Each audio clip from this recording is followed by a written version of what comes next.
बसून हवा भरली जाते आणि पाहतात नुसतं पॉइंटर मूव्ह झाला, हा जाऊ द्या. So that is not at all accurate. नवीन व्हेकल्स बघा, maximum display they are fitted in front of a driver. Even it is visible in between steering wheel. Steering व्हीलच्या मधून ते विजिबल असतात. This is ergonomic design. जुन्या vehicles पाहिल्या तर total dashboard जो असतो व्हेकलचा तो सगळा वेगवेगळ्या मीटरनी फिल्ड असायचा आणि त्यापैकी जे लॉंग डिस्टन्सचे मीटर आहे ते ड्रायव्हर रेअरली पाहायचा, कधीतरीच पाहिलं जात असेल, स्पेसिफिकली पाहायचं म्हणून. मग त्याचा यूज नव्हता. हे जेव्हा लक्षात आलं ते सगळे मीटर्स मध्यभागी आणण्यात आलेले आहेत. दिस इज इर्गोनॉमिक्स. हे इर्गोनॉमिक आहे. कुठलीही गोष्ट वापरायला most convenient, most suitable and safe.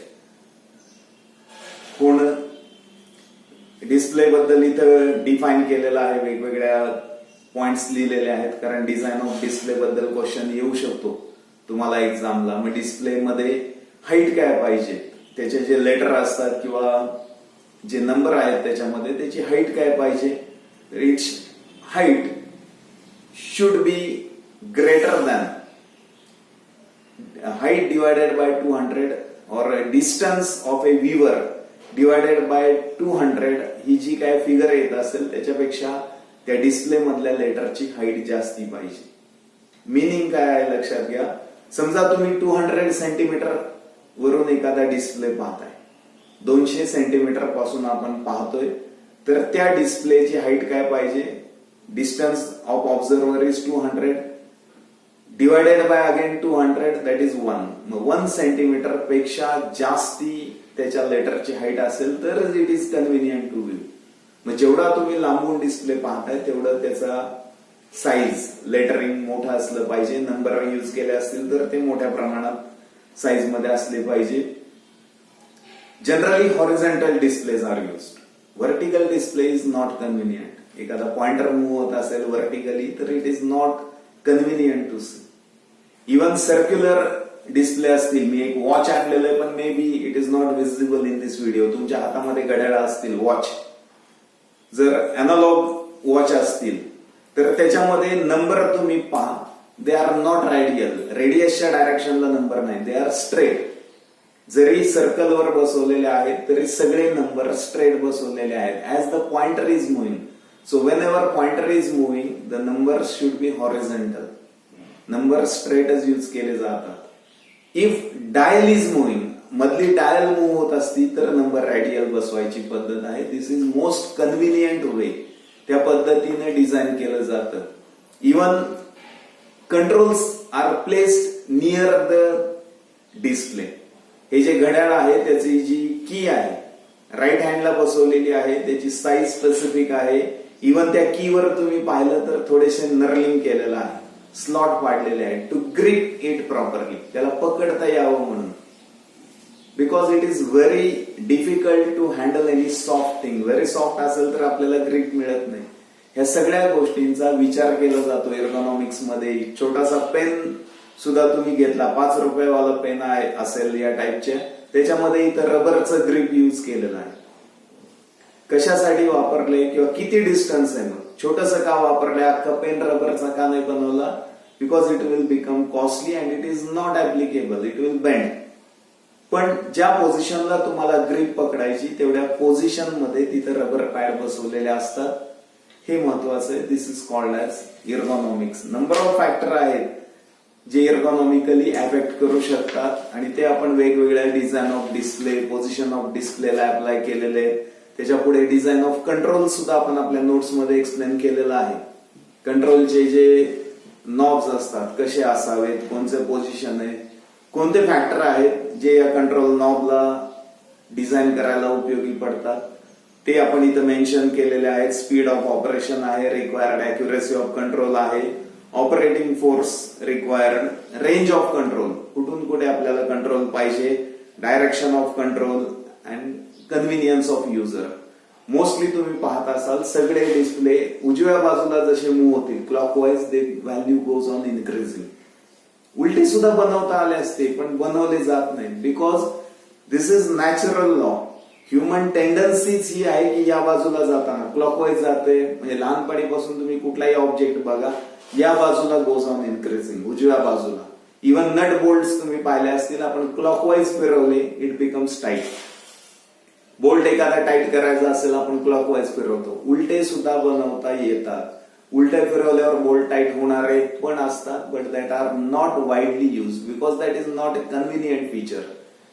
हा सगळा रिझल्ट जो आहे तो इर्गोनॉमिक्स आहे. Ergonomics study to make work place, environment and human being comfortable with each other. एकमेकांसोबत कम्फर्टेबल होण्यासाठी जे काय प्रयत्न केले जातात त्याला इर्गोनॉमिक्स म्हणतात. I hope that you understand this. जेव्हा लेटर जे आपल्या नोट्स असतील त्या तुम्ही पाहताल तेव्हा हे कळेल. Now what is aesthetic? Aesthetic is external appearance. फक्त एखाद्या ऑब्जेक्टचा अपीअरन्सला एस्थेटिक असं म्हटलं जातं. बाहेरून जे काय दिसतंय ऑब्जेक्ट दॅट इज एस्थेटिक. आपण एक सिंपल एक्झाम्पल घेऊया. लेटेस्ट व्हेकल काही दिवसापूर्वी माझ्या पाहण्यात आली, बुलेट. मॅट कलर मध्ये होते. मॅट कलर काय दाखवतं? It will show robustness, strength दाखवतं. म्हणून बुलेटला चालून गेले जुन्या काळात. किंवा काही शायनिंग कलर पण असतात matte. But you will rarely see Activa और Scooty in a matte colour because that is not expected. त्या गाड्यांकडून तुमचा रोबस्टनेस दाखवणं एक्सपेक्टेड नाही. त्या नाजूक दिसायला पाहिजे. इव्हन ऍक्टिवा सारख्या ज्या व्हेकल आहेत they are having very high strength engine. मोठ्या गाड्यांना जे आहेत शाईन सारख्या सिमिलर क्वालिटीचे इंजिन्स त्या गाड्यांना आहेत, but they do not have robust appearance. त्यांचा अपीअरन्स हा एकदम स्ट्रेंथ दाखवणारा नसतो because they are used by ladies. Ladies bikes म्हणून त्यांचा यूज केला जातोय किंवा लेडीज स्कूटर्स म्हणून यूज केला जातोय. मग त्या नाजूकच दिसल्या पाहिजे. Even you will not see Bullet in pink colour. Pink बनवणं काय अवघड नाहीये, पण that is not expected from a Bullet. हा जो कलरचं कॉम्बिनेशन आहे कसं यूज केलं जातं, दॅट सायन्स इज एस्थेटिक. एस्थेटिकचं डेफिनेशन जर तुम्ही पाहिलं तर त्याच्यामध्ये तुम्हाला असं दिसेल की it is or there always exists a functional relation between external appearance of a product and its function. एखादा प्रोडक्ट स्वतः कसा आहे, नाजूक आहे, स्ट्रॉंग आहे, रोबस्ट आहे, हे स्वतः पहिल्यांदा दाखवतो. आणि या स्टडीला, एक्सटर्नल अपीअरन्सचा स्टडीला किंवा त्याचे जे प्रिन्सिपल आहेत, it is the study of set of principles of appreciation of beauty. कोणते काही नियम आहेत की जे नियम सुंदरतेकडे नेऊ शकतात एखाद्या कॉम्पोनंटला, एखाद्या मशीनला, त्याचा स्टडी म्हणजे aesthetics. Few principles are used in aesthetic. एस्थेटिकचे जे प्रिन्सिपल्स आहेत नीट बघा की aesthetic quality contributes to performance though extent of contribution varies from product to product. म्हणजे नुसतं दिसणं महत्वाचं नाही, असणं सुद्धा महत्वाचं आहे. म्हणजे क्वालिटी एस्थेटिकली दिसली पाहिजे. याचं एक्झाम्पल आपण इथं दिलेलं आहे. Chromium plating is done for some component. क्रोमियमचं जे प्लेटिंग आहे, जे व्हील्सला केलं जातं, इट लुक ब्युटिफुल, दिसायला चांगलं, but it protects the wheel. So it is functioning aesthetically as well as ergonomically. So aesthetic and ergonomic must go hand in hand. बिनकामाचं नुसतं दिसण्यासाठी क्रोमियम प्लेटिंग केलेलं आहे असं होत नाही. कलरिंग सुद्धा, एखाद्या ऑब्जेक्टला जेव्हा कलर केला जातो, main aim is to protect that object from environmental corrosion. व्हेकलला तुम्ही कलर करता, जे स्टील आहे, जे शीट मेटल आहे, that is protected from corrosion.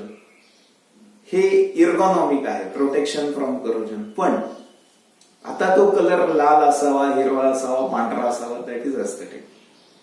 Appearance दोन्ही कॉम्बिनेशन, कलर द्यायचा म्हणून कुठलाही दिला तर चालतील का व्हेकल्स? चालणार नाही.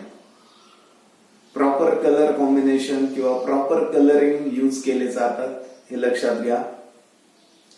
ज्या गाईडलाईन्स आहेत एस्थेटिक डिझाईन्सला, कुठलाही even aerodynamic shape of vehicles बघा, व्हेकल विल लुक गुड, खूप छान दिसतील जेवढा एरोडायनामिक शेप असतील. नवीन व्हेकल्स बघा, aerodynamic means having less resistance to air.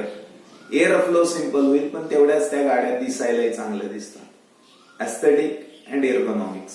Functioning चांगलं होणं इज एर्गोनॉमिक, दिसायला चांगलं होणं इज एस्थेटिक, आणि दोन्ही एकत्र असतं. It is not like human being. बऱ्याच वेळा आपण माणसांमध्ये असं म्हणतो किंवा दिसायला फक्त चांगलं पण कामाला चांगलं नाही. मशीन्स मध्ये तसं होत नाही. त्या जशा दिसतात, जेवढ्या दिसायला चांगल्या तेवढ्याच त्या वर्किंगलाही चांगल्या असतात किंवा कराव्या लागतात एस्थेटिकली, एर्गोनॉमिकली. हे लक्षात ठेवा. अपीअरन्स जे प्रिन्सिपल्स वापरले जातात एस्थेटिक मध्ये, it should not result in extra cost. हे मेन प्रिन्सिपल आहे. नुसतं अनावश्यक कॉस्ट वाढवली जात नाही. त्याचं फंक्शनिंग वाढवता वाढवता जेवढी कॉस्ट वाढवेल त्यामध्ये ते चांगलं कसं दिसेल हे पाहिलं जातं. And that should be suitable for environment. मग कोणते कोणते फॅक्टर आहेत एर्गोनॉमिक्स मध्ये, एस्थेटिक मध्ये? एस्थेटिकली डिझाईन करत असताना कोणत्या गोष्टी विचारात घेतल्या जातात? त्याच्यामध्ये शेप, कोणते शेप चांगले दिसतात. Symmetry and balance.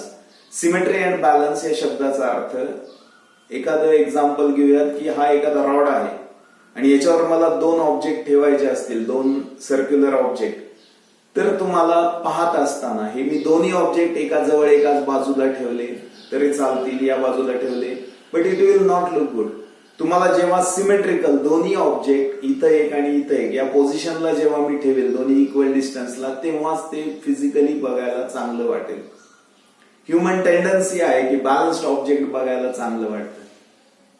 कुठल्याही 3 तुम्हाला जर मीटर दिले गाड्यांमध्ये बसवायला की 2 मीटर खाली बसवायचे, ते एक वर ट्रायंग्युलर सारखा शेप होत असेल तर ते चांगलं वाटेल. तेच 3 मीटर एका लाईन मध्ये पण चांगले वाटते. पण एखाद्या वेळी उलटे बसवले, 2 मीटर वर आणि एक खाली बसवला तर it will not look good. It will look like it is unbalanced. Human tendency अशी आहे की बॅलन्स बघायला चांगला वाटतो. मग त्या पद्धतीने 3 मीटर इंडिपेंडेंट असतात, पण त्यांची पोझिशन या मेथडनी केली जाते, स्टडी करून केली जाते. Colour is having highest impact on human being. याच्या पुढचा जो पॉइंट आहे colour code, Morgan colour code, त्याच्यामध्ये कोणता कलर काय दाखवतोय आपण पाहूयात. Continuity is important. ब्रेकिंग नको असतं. एखादा ऑब्जेक्ट कंटिन्युअस आहे, कलर एकसारखा आहे इकडून तिकडं, हे पाहायला माणसाला चांगलं वाटतं, व्हरायटी पाहायला चांगली वाटते, प्रपोर्शन मध्ये असावं. कुठलाही ऑब्जेक्ट, म्हणजे एखादं ऑटोमोबाईल व्हेकल घेतलं, 2 व्हीलर, आणि एकदम त्याला मोठे टायर ट्यूब्स बसवले तर ते बघायला चांगलं नाही वाटत. They must be in proportion with size of the vehicle.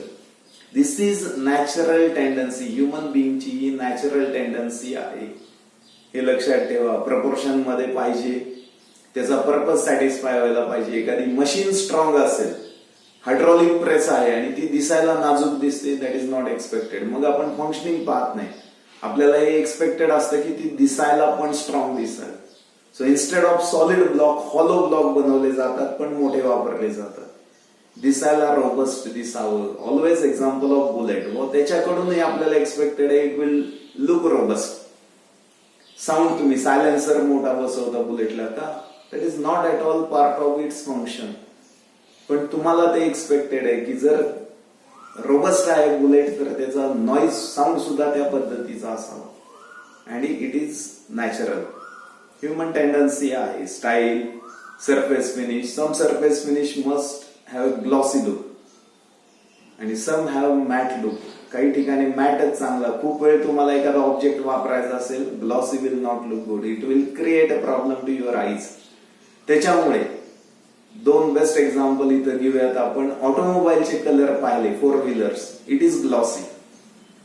कारण ड्रायव्हरला ते कंटिन्युअसली पाहायचं नाहीये. He will operate by sitting inside. That gloss will not affect him. पण जेव्हा लेथ मशीन्स असतात, लेथ, सीएनसी मशीन, जिथं इंडस्ट्री मधल्या मशीन तुम्ही पाहिलं असेल, it's colour is always green और ग्रे, हिरवा किंवा grey colour, because it is dull. Green colour is always pleasant to eyes. डोळ्याला सगळ्यात पाहायला प्लीझंट कलर ग्रीन वाटतो. निसर्गाचा तो रंग असल्यामुळे असावं. आणि ग्रे इज डल. खूप चमकणारा नसेल तरी आपल्या डोळ्यांना जास्त त्रास होत नाही. म्हणून या 2 कलर मध्ये त्या मशीन बनवल्या जातात.